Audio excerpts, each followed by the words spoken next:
I'm Alonzo Addae, and I'm built for this. Football for me is definitely much deeper than just a game.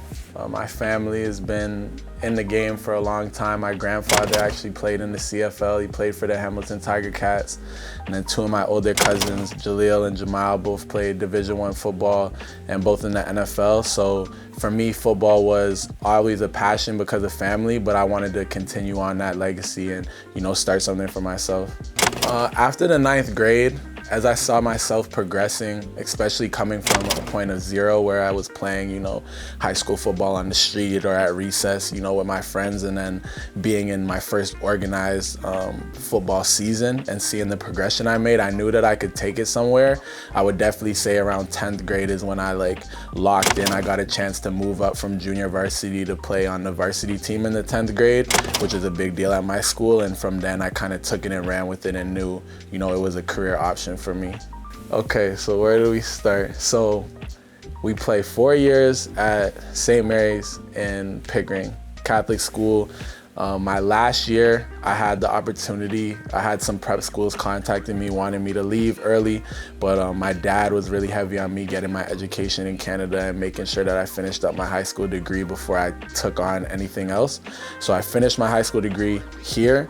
Then I had the opportunity to go to the Petty School in New Jersey, which is like a prep school, for better lack of terms.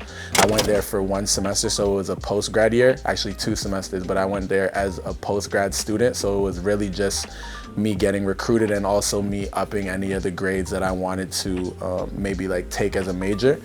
Got recruited to the University of New Hampshire. That was my first offer.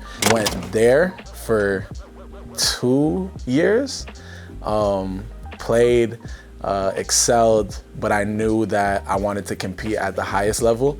So I put my name in the transfer portal my sophomore spring, and that's when I ended up starting to get recruited by West Virginia.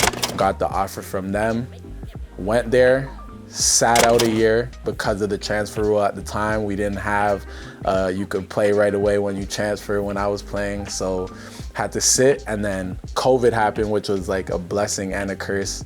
At the time, it was obviously scary. I didn't even know if I was gonna be able to finish out my college career, but then I ended up playing that COVID year and then gaining an extra year of eligibility where I got to play my last 2 years at West Virginia University.